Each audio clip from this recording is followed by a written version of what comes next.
Assalamualaikum warahmatullahi wabarakatuh. Saya Salwa Aliagina, selaku Ketua Kelompok 2, Mata Kuliah Biomultimedia, Jurusan Pendidikan Biologi Universitas Siliwangi. Tujuan kami membuat video pembelajaran mengenai sistem reproduksi dan ASI adalah untuk memenuhi salah satu tugas mata kuliah biomultimedia. Namun, saya tidak sendirian. Tentunya saya beserta rekan-rekan saya, diantaranya yaitu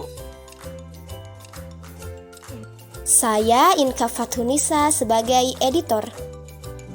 Saya Dina Hanifah sebagai shooter video. Saya Isnandita Putrihan sebagai pembuat naskah. Saya Dea Sintia Diningsih sebagai pembuat naskah. Saya Elis Nurhayati sebagai pengisi suara. baik. Sebelum kita masuk ke dalam pemaparan materi terlebih dahulu, kita harus mengetahui kompetensi dasar dan indikator pembelajaran yang akan kita bahas pada video ini. Nah, itu dia kompetensi dasar dan indikator pembelajaran yang akan kita pelajari pada video kali ini. Langsung saja kita simak pembahasannya. Teman-teman tahu tidak, ternyata manusia disusun oleh jutaan sel. Sel tersebut bergabung menjadi jaringan, dan jaringan yang bergabung dengan jaringan lain membentuk organ. Organ yang berhubungan dengan organ lain disebut dengan sistem organ. Dan ternyata, sistem organ dalam tubuh kita banyak sekali loh. Salah satunya adalah sistem reproduksi. Sistem reproduksi pada manusia terdiri dari dua jenis, yaitu sistem reproduksi pria dan sistem reproduksi wanita. Dan untuk penjelasan pertama, kita akan membahas mengenai organ-organ yang berperan dalam sistem reproduksi manusia. Yuk simak! Untuk organ yang pertama adalah organ reproduksi pada pria. Organ reproduksi pada pria dibagi menjadi bagian eksternal dan bagian internal. Untuk bagian eksternal pada reproduksi pria, diantaranya yang pertama ada skrotum atau kantung pelir. Letaknya berada di belakang penis dan merupakan tempat dari testikel atau disebut dengan testis. Skrotum berfungsi untuk melindungi testis, saraf, serta pembuluh darah. Yang kedua ada testis, yaitu sepasang organ yang berbentuk oval dan dilapisi dengan tunika albuginea, yang fungsinya sebagai tempat pembuatan sperma atau spermatogenesis. Yang ketiga ada penis, yaitu organ vital pada pria dengan 3 bagian utama, yaitu akar atau basis, batang penis, dan kepala penis. Dan yang keempat ada epididymis, merupakan saluran panjang yang terletak di belakang testis. Epididymis berfungsi membawa dan menyimpan sel sperma yang telah diproduksi oleh testis dan mematangkan sperma. Berikut ini adalah organ reproduksi laki-laki bagian internal atau biasa disebut dengan organ aksesori. Di antaranya adalah yang pertama, vas deferens. Fungsinya adalah mengantar sperma keluar tubuh saat ejakulasi dan terletak di belakang kandung kemih. Yang kedua, vesicula seminalis, merupakan organ berbentuk kantung yang menempel pada vas deferens di dekat kandung kemih. Organ ini berguna dalam memproduksi cairan sebagai pemberi energi sperma untuk bergerak. Yang ketiga, saluran ejakulasi. Saluran ini terbentuk dari gabungan vas deferens dan vesicula seminalis. Saluran ejakulasi menjadi jalan bagi air mani untuk keluar saat pria berejakulasi. Organ ini disebut juga sebagai uretra dan berfungsi untuk membawa urin dari kandung kemih keluar tubuh. Bagian yang kelima yaitu kelenjar prostat. Prostat berfungsi memproduksi cairan yang membantu pergerakan sperma saat terjadi ejakulasi dan membantu menjaga sperma tetap sehat. Kelenjar prostat ini terletak pada bagian bawah kandung kemih di depan rektum atau anus. Dan bagian yang keenam yaitu kelenjar bulboretral. Kelenjar ini berfungsi untuk memproduksi cairan yang melumasi saluran kemih. Selain itu, bagian dari sistem reproduksi pria ini juga membantu menetralisir tingkat keasaman di saluran kemih yang terbentuk akibat sisa urin. Nah, gimana nih? Sudah paham belum mengenai organ dan fungsi yang terdapat pada sistem reproduksi pria? Semoga dapat dipahami ya. Yuk kita lanjut pembahasan mengenai organ reproduksi pada wanita. Pada organ reproduksi wanita dibagi juga menjadi dua bagian, yaitu bagian luar dan bagian dalam. Bagian luar atau bagian eksternal organ reproduksi pada wanita yaitu yang pertama yaitu mons veneris atau mons pubis, adalah bagian yang sedikit menonjol dan menutupi tulang kemaluan atau simfisis pubis. Ketika dewasa, bagian mons veneris akan ditutupi oleh rambut-rambut kemaluan dan membentuk pola seperti segitiga terbalik. Fungsi mons veneris diantaranya melindungi tulang dan jaringan yang ada di bagian bawah kemaluan, melindungi kemaluan pada saat melakukan hubungan seksual, membantu merangsang dan menambah daya seksualitas pada pasangan, dan menghasilkan bau yang dapat merangsang seksual. Bagian yang kedua yaitu labia mayora, yang merupakan bagian lanjutan dari mons veneris yang berbentuk lonjong menuju ke bawah dan bersatu membentuk perineum. Bagian yang ketiga yaitu labia minora, merupakan organ berbentuk lipatan yang tersembunyi di balik labia mayora. Bagian yang keempat adalah vestibulum, merupakan daerah dengan batas atas klitoris. Bagian yang kelima yaitu klitoris, merupakan area utama pada wanita yang akan membesar dan mengeras ketika mendapat rangsangan seksual. Klitoris berfungsi untuk mengeluarkan cairan jika ada rangsangan seksual. Bagian yang keenam yaitu himen, dikenal dengan selaput darah yang merupakan lipatan di bagian depan vagina. Bentuk umum pada himen adalah bulat seperti cincin yang mengitari sisi vagina bagian dalam. Nah, itu dia pembahasan mengenai bagian luar organ reproduksi pada wanita. Sekarang, yuk kita lanjut ke pembahasan bagian dalam organ reproduksi pada wanita. Yang pertama, yaitu ada ovarium atau indung telur dengan jumlah sepasang pada bagian kanan dan kiri. Terletak di bagian perut belakang dan berfungsi sebagai alat untuk memproduksi sel telur dan sekresi hormon estrogen dan progesteron. Proses pembentukan sel telur ini disebut dengan oogenesis. Bagian yang kedua yaitu tubal falopi atau saluran telur, merupakan saluran yang menghubungkan ovarium dengan rahim atau uterus. Fungsi saluran telur adalah memindahkan sel telur dan spermatozoa ke tempat pembuahan sebagai tempat pembuahan, pengaktifan atau kapasitasi spermatozoa, dan tempat pembelahan zigot. Bagian yang ketiga yaitu uterus atau rahim, merupakan tempat untuk zigot berkembang menjadi embrio atau tempat fetus berkembang dalam rahim wanita. Dan bagian yang terakhir yaitu bagian yang keempat adalah vagina, merupakan rongga yang berbentuk tabung yang menghubungkan uterus dengan bagian luar tubuh perempuan. Nah, itu dia pembahasan mengenai organ reproduksi pada pria dan wanita beserta pembahasan fungsinya. Tapi teman-teman, berdasarkan yang telah dijelaskan mengenai organ dan fungsi sistem reproduksi pada manusia, terdapat kata spermatogenesis dan oogenesis. Sebenarnya apa sih spermatogenesis dan oogenesis itu? Dan bagaimana ya proses yang terjadi dalam spermatogenesis dan oogenesis tersebut? Nah, ini dia penjelasannya. Jadi, spermatogenesis dan oogenesis biasa disebut dengan istilah gametogenesis atau proses pembentukan gamet. Gametogenesis terdiri dari dua jenis, yaitu spermatogenesis yang merupakan proses pembentukan gamet jantan atau spermatozoa yang terjadi di dalam testis, lebih tepatnya di tubulus seminiferus, dan oogenesis merupakan pembentukan gamet betina atau ovum yang terjadi dalam ovarium. Spermatogonia pada manusia mengandung 46 kromosom dan akan melakukan pembelahan mitosis untuk menghasilkan spermatosit primer yang juga memiliki 46 kromosom.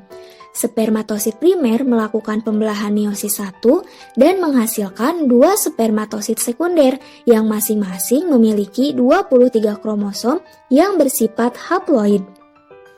Setiap spermatosit sekunder melakukan pembelahan meiosis 2 dan menghasilkan dua spermatid. Spermatid berdiferensiasi menjadi spermatozoa fungsional melalui proses yang disebut spermiogenesis. Sedangkan proses oogenesis pada wanita terjadi sejak masa embrio. Sel induk telur yang disebut oogonia mengalami perkembangan di ovarium. Oogonia yang memiliki 46 kromosom atau bersifat. Saat embrio berusia 6 bulan, oosit primer mengalami pembelahan meiosis 1 dan berhenti pada tahap profase 1. Oosit primer ini berhenti membelah hingga wanita mencapai masa pubertasnya. Ketika wanita mencapai masa pubertas, kelenjar hipofisis anterior akan mulai menghasilkan hormon FSH atau follicle stimulating hormone. Hormon ini berfungsi untuk memicu perkembangan folikel pada ovarium. Oleh karena itu, oosit primer akan melanjutkan pembelahan meiosis 1 dan menghasilkan dua sel yang ukurannya berbeda. Sel yang berukuran lebih besar disebut oosit sekunder. Oosit sekunder memiliki 23 kromosom. Sementara itu, sel yang berukuran lebih kecil disebut badan polar 1 atau polosit 1. Nah, itu dia pembahasan mengenai gametogenesis yang terjadi pada sistem reproduksi manusia, yaitu spermatogenesis dan oogenesis. Namun, teman-teman tahu tidak? Ternyata menstruasi merupakan bagian dari proses oogenesis loh. Menstruasi biasanya terjadi setiap bulan dengan siklus 28 sampai dengan 35 hari. Dan lama durasi menstruasi adalah 3 sampai dengan 7 hari. Namun, apa sih yang menyebabkan terjadinya menstruasi itu? Jadi, menstruasi disebabkan oleh ovum yang tidak dibuahi sehingga berakibat lepasnya atau luruhnya lapisan dinding rahim atau endometrium uterus. Namun ternyata ada juga loh fase-fase dari menstruasi. Nah, tetap simak pembahasan video berikutnya ya. Teman-teman, untuk perempuan yang sudah menginjak usia remaja, menstruasi merupakan hal yang lazim dialami oleh setiap perempuan.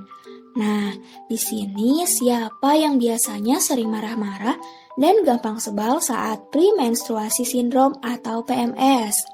Eits, jangan salah paham dulu ya mengenai menstruasi.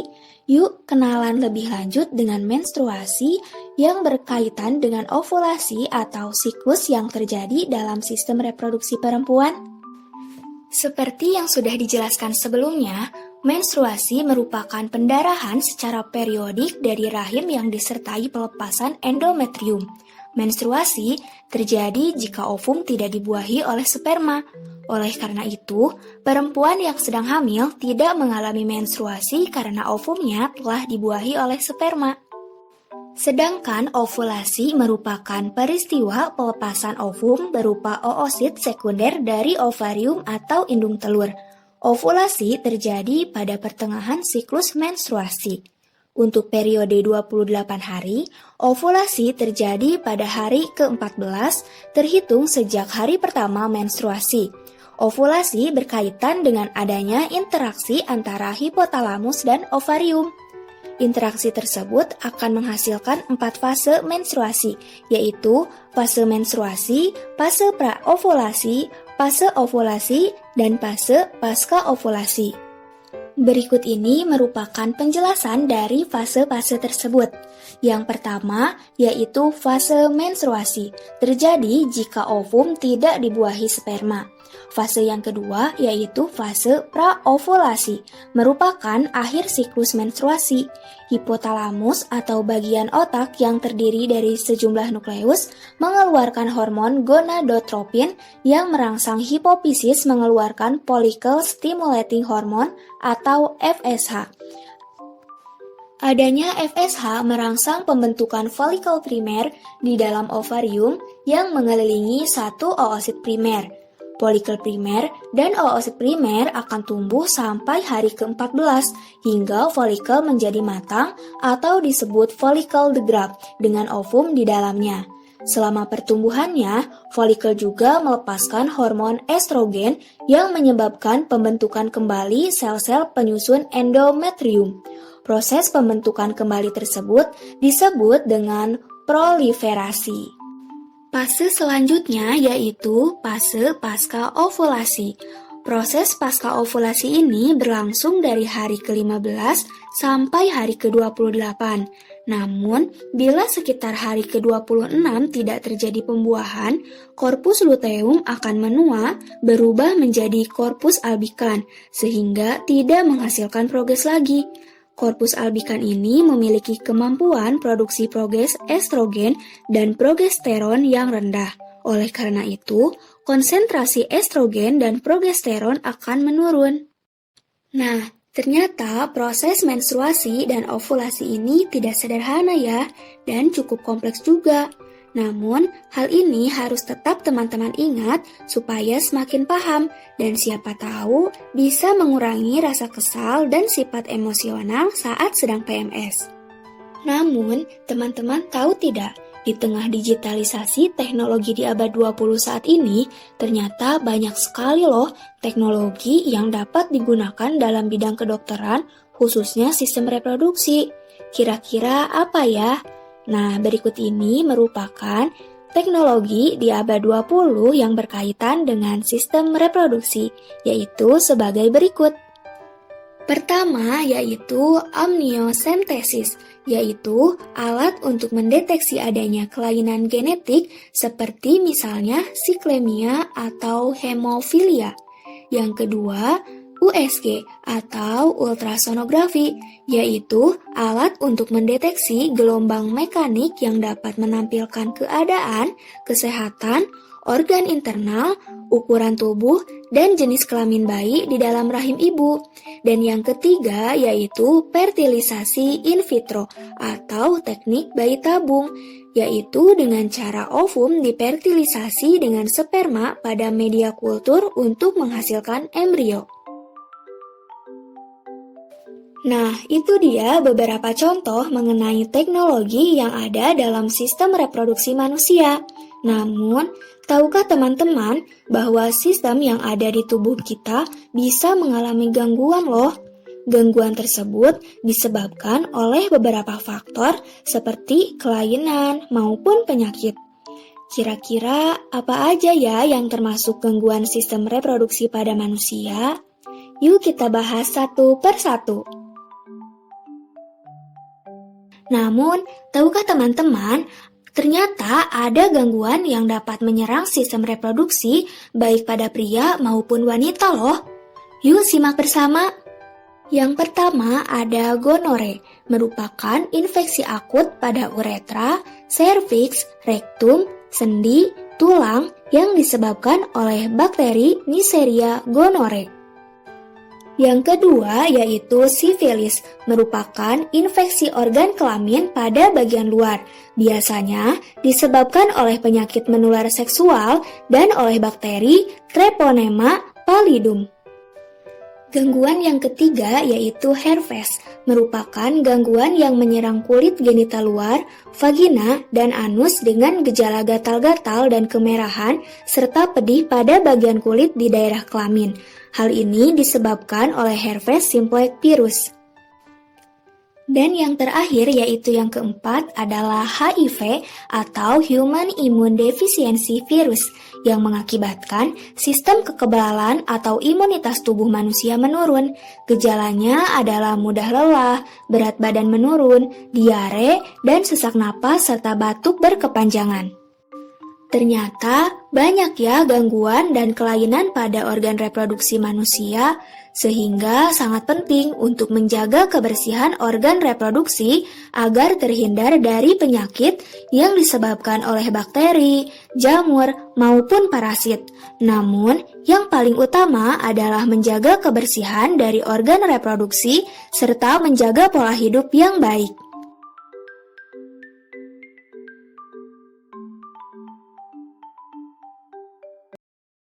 Itu dia penjelasan materi mengenai sistem reproduksi manusia dan ASI eksklusif yang penting untuk kita pelajari dan sebagai tambahan ilmu serta wawasan bagi kita.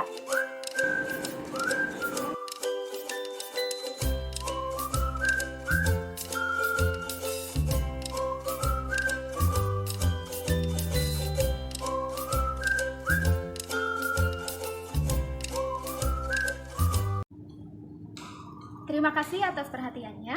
Salam sehat dan terus semangat dalam meraih cita-cita. Mohon maaf apabila terdapat kesalahan dan kekurangan. Kami, kelompok Bioresti, pamit undur diri. Sampai jumpa di lain kesempatan. Wassalamualaikum warahmatullahi wabarakatuh.